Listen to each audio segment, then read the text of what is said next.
Te agradezco muchísimo, Altaga, a ti, de que me hayan escogido para esta entrevista.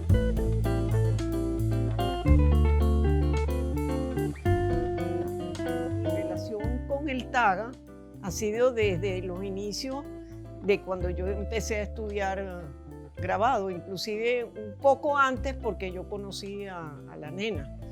Y por supuesto que esa relación se afianzó a partir de esa primera generación que nos graduamos en el SEGRA, que fue esa institución tan importante que enseñó todas las técnicas del grabado.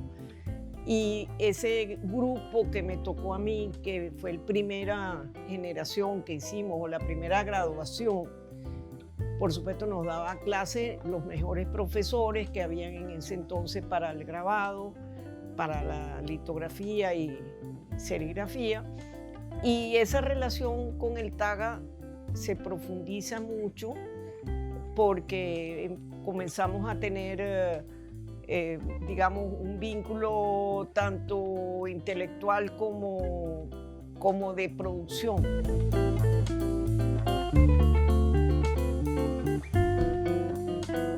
El SEGRA se funda con la idea de formar artistas para que desarrollen dentro de su obra de arte también la gráfica como una obra artística original. Pero también tenía a su vez la formación de maestros impresores y coincidíamos en los mismos cursos. Ahora los cursos eran de muy poquitos alumnos, éramos 10 por curso y eran 3 cursos nada más: lito, serigrafía y grabado. Esta primera promoción era Malina Galac, Adrián Pujol, Nadia Benatar, Solange Salazar, Pancho Quilichi, Leonora Ray, Consuelo Méndez, estuvo también Diana Carballo, coincidimos en un momento dado con Ernesto León, y habían a su vez unos maestros que estaban estudiando para ser maestros impresores, que fue Carúpano, yo creo que se llamaba Nerio Quintero, pero después estaban otros también, además de Carúpano estaba Víctor Cairo, pero éramos todos como un grupo, pues. Entonces alternábamos el área, pues alternábamos las técnicas, cada semestre era una técnica y después uno se especializaba. Era muy interesante porque en la nena y los que eran los profesores fundadores del SEGRA traen inclusive a conservadores de la Biblioteca Nacional de Washington para que nos diera eso en combinación con el venezolano americano, el Instituto Venezolano Americano, para que nos dieran cómo se conservaban las obras, porque en ese entonces había habido una inundación en Venecia. Y entonces estos conservadores fueron a rescatar todos esos libros en Venecia que estaban todos. Y entonces esos conservadores nos daban esos cursos, los daban el venezolano americano. Pero todo eso ayudado en el SEGRA. Hubo otros, de Manuel de la Rosa nos enseñó a hacer papel, muchos cursos, y teníamos profesores como Biusa, el profesor Biusa, que era un señor ya mayor, español, que nos daba historia del grabado. Bueno, pasó hasta Jorge Esteber, pero bueno, no se quedó mucho tiempo. Pero los profesores eran estupendos, desde Alirio Palacio, Edgar Sánchez, Manuel Espinosa, todos ellos tenían muchos conocimientos, tanto de un punto de vista intelectual como de un punto de vista técnico. Entonces eso formó a los artistas.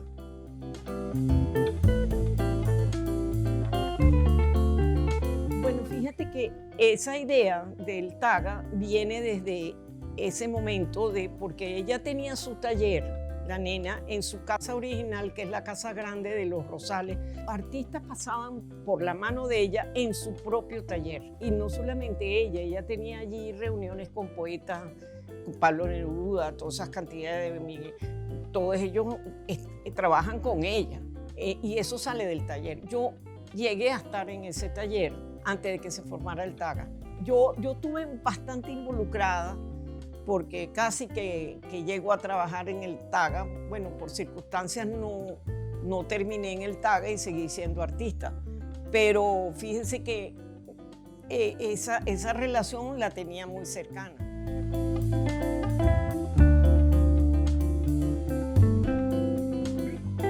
El SEGRA duró del año 79 y terminamos graduándonos como ya al final del 80. Entonces, en ese año 80 estábamos como muy involucrados con lo del TAGA. De hecho, la nena, cuando se abre el TAGA, necesitaba piedras litográficas.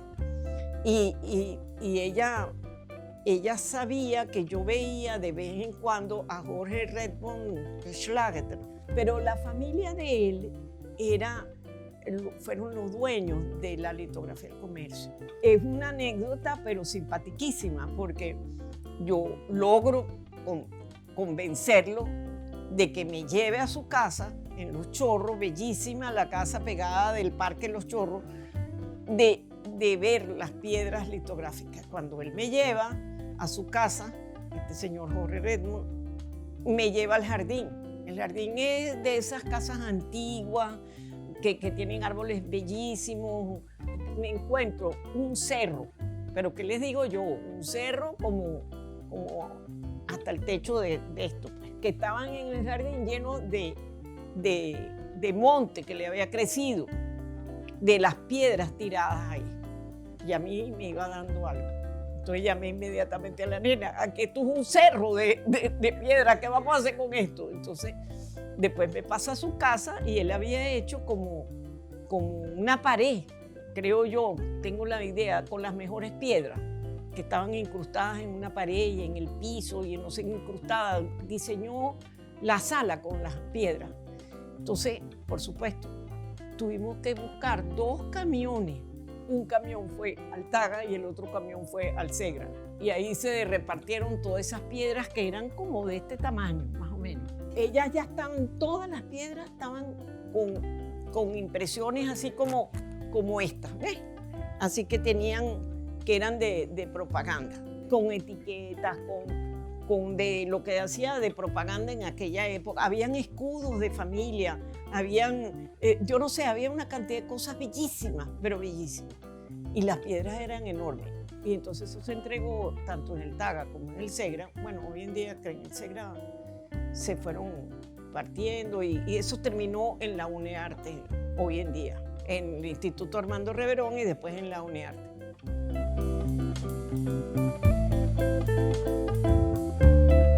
Cuando nos graduamos, 3 de nosotras, que eran Malina Galac, hoy en día falleció, Nadia Benatar y yo, y formamos el taller Huella y lo fundamos con la intención de continuar la enseñanza de la gráfica, pero sobre todo esa gráfica hacia el artista, la gráfica original, no la de reproducción. Y nos compramos esta prensa que está aquí y bueno, y empezamos a funcionar en la Castellana.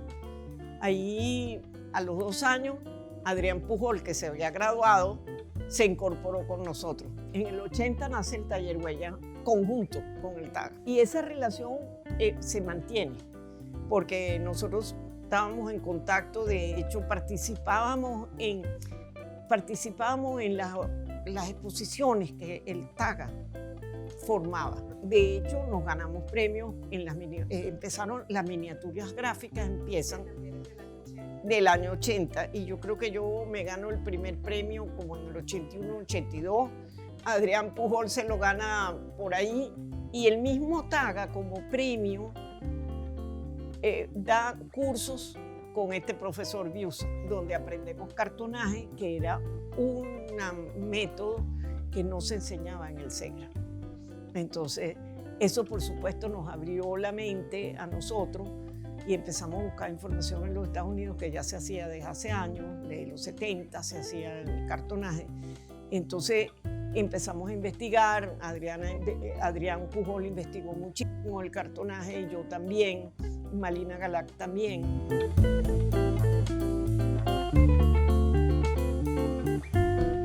Esa es una crisis económica en el país, y eso le afecta tanto al TAGA como a nosotros.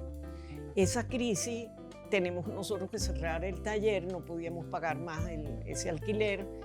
Entonces pasamos como 2 años, como en el 84 cerramos, y en el 86, como teníamos ese contacto con la nena, se nos ocurre que podíamos participar, y a la nena le pareció muy bueno porque ella también estaba en crisis. Y eso funcionó como en el anexo de abajo. Y esta prensa se llevó para allá. Pagamos un alquiler, que eso ayudaba al TAGA. Pero ahí nosotros teníamos libertad de acción. No teníamos, la nena no tenía que ver con nosotros ni decirnos ustedes hacen esto o no hacen esto. Era una libertad de acción en las clases que dábamos. Era un taller de formación desde los inicios hasta la especialización. Hicimos especialización. Lo acreditábamos con un diploma que decía TAGA y huella. Y de hecho, ahí salieron unos artistas,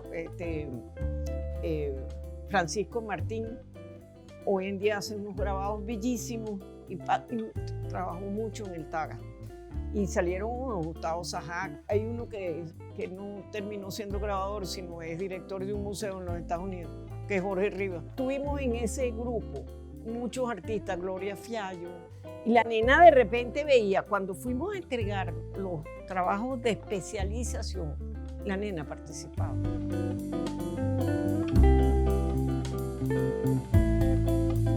La edición de libros de artistas es muy importante. Fíjate que la nena hace esa belleza de libro con Pablo Neruda, que son el herborario, ¿no?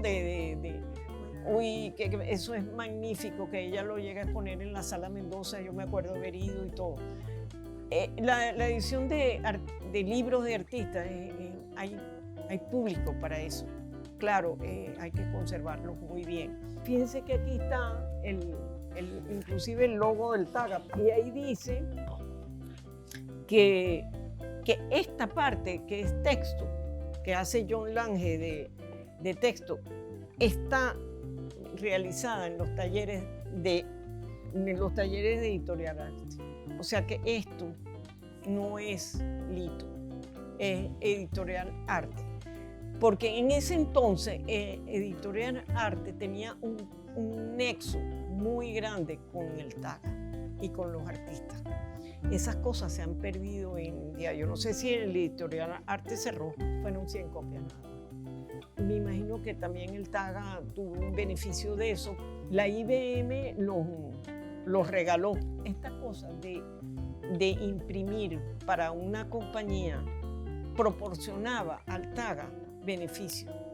Y eso es algo que se podría recuperar, de ver hoy en día cuál sería el mercado también, como este tipo de libro para un futuro.